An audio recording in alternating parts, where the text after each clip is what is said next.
Bien le bonjour les amis en direct du studio de Serge. Nous sommes sur la troisième vidéo du projet Wellington qui est terminé à 99,9%. Alors qu'est-ce qui manque pour le terminer à 100%? Il manque simplement, j'ai envie ici de faire un petit jus, un petit lavis, un ouais, je ne sais pas trop bien quoi, histoire d'un petit peu rendre cette zone-ci un peu plus naturelle. Peut-être rajouter, puisque j'ai commandé des nouvelles herbes, quelques nouvelles herbes un peu à gauche, à droite, voilà, pour un petit peu harmoniser tout ça, ou peut-être une petite retouche peinture ou quelque chose comme ça. Mais bon, voilà, ça ne nécessite pas spécialement une vidéo, ou alors peut-être une vidéo un peu présentation générale du projet Black Powder pour le 21 juillet. Ça, c'est encore quelque chose que je vais vous parler. Donc, bah, qu'est-ce qu'on peut voir pour ceux qui n'ont pas suivi? Vous avez une scénette représentant le duc de Wellington pour le jeu Black Powder. Cette fois-ci, je ne me suis pas trompé avec Bolt Action.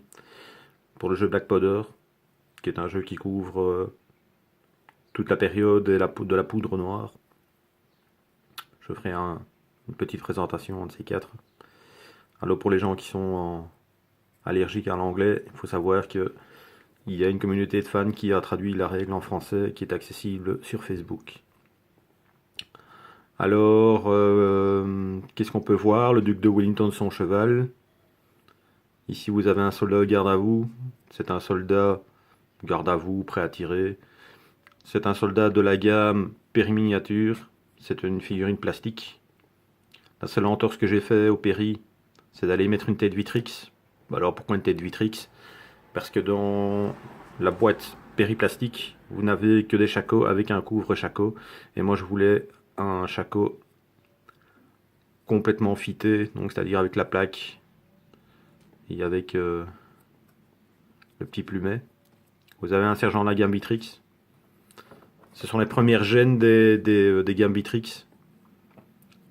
Pourquoi première gène? Parce que maintenant les figurines sont bien plus dynamiques, bien plus jolies, bien plus gravées, avec des visages encore plus expressifs. Voilà. Je vais vous montrer de plus près le résultat du diorama. J'espère qu'il va vous plaire autant qu'il me plaît à moi. En tout cas, moi je suis assez content.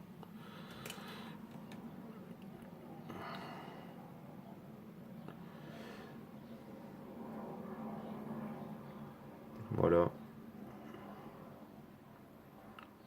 Pour ceux qui ont suivi la vidéo 1 et 2, je vais montrer quelques petites techniques de peinture en même temps. Parce que bon, faire un tuto peinture, je ne crois pas être vraiment pour l'instant apte à le faire. J'espère que tout ça va évoluer, bien sûr. Voilà.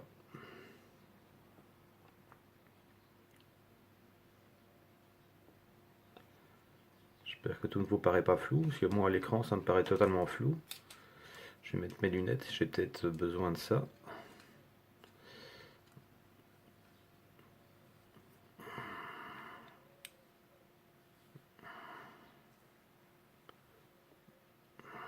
Voilà. Ça me paraît bien mieux. Effectivement, on n'est pas sur la figurine totalement floue. Ah là, là, les yeux. Bon, par contre, ce que j'adore quand,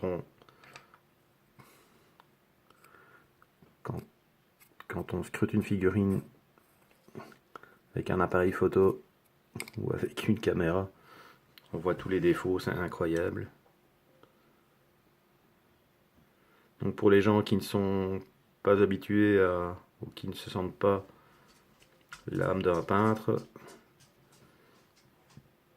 je tiens encore une fois à rappeler, quand vous regardez des images, quand vous allez faire une photo de votre figurine qui, quand vous la tenez en main, est vraiment belle, et quand vous finalement vous faites des photos où vous voyez tous les défauts, n'ayez pas peur, ne vous découragez pas, c'est normal. L'appareil photo a bien plus de pixels que vos yeux. D'ailleurs, c'est... Hop, quand il y a plusieurs choses en main, voilà ce qui arrive. Donc, la caméra et la vidéo, c'est presque l'œil de Satan, hein, ça vous montre tous les défauts. Donc, vous découragez pas pour ceux qui regardent ces vidéos. et qui sont débutants. De toute façon, je pense que ces vidéos n'intéresseront que les débutants. Un peintre confirmé ou professionnel va trouver ça risible, ridicule, enfin, je pense.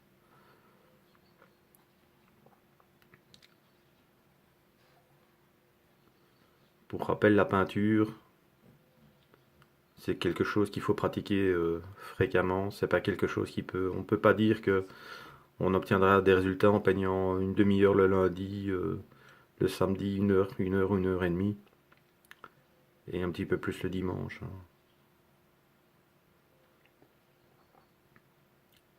Mais voilà, ça fera l'objet d'une autre vidéo. Voilà, donc le projet, comme je vous dis, hein, on peut quasiment dire qu'il est terminé. Donc la seule chose, je répète encore, que j'ai envie de changer, c'est ici. J'ai envie de faire un lavis. Un beau petit lavis pour un petit peu créer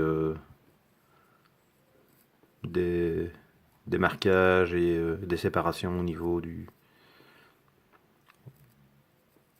sol. Voilà, cette vidéo est terminée.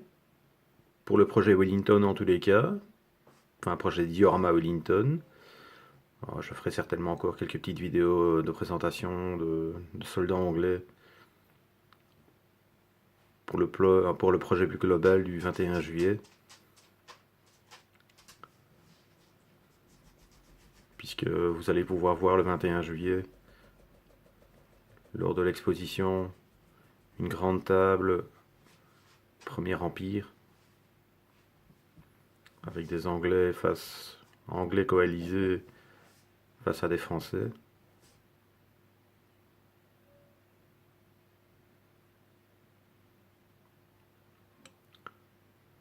Et voilà, cher ami, je vous souhaite une bonne et agréable journée. Et n'oubliez pas, prenez du plaisir à peindre, prenez du plaisir à partager aussi, puisque cette chaîne, elle n'est pas faite pour montrer mes talents, mes pseudo-talents, mais bien pour partager la passion, puisque je me rends compte de plus en plus, en ayant des contacts, via notamment le groupe Passion Modeling and Gaming, qu'il y a de plus en plus de joueurs qui sont, enfin de potentiels joueurs qui sont isolés dans leur coin, et qui finalement se rattachent peut-être à ce genre de petites vidéos, à ce genre d'échanges d'informations. Donc n'hésitez pas, prenez votre smartphone, filmez, partagez, surtout restez pas dans votre coin les gars.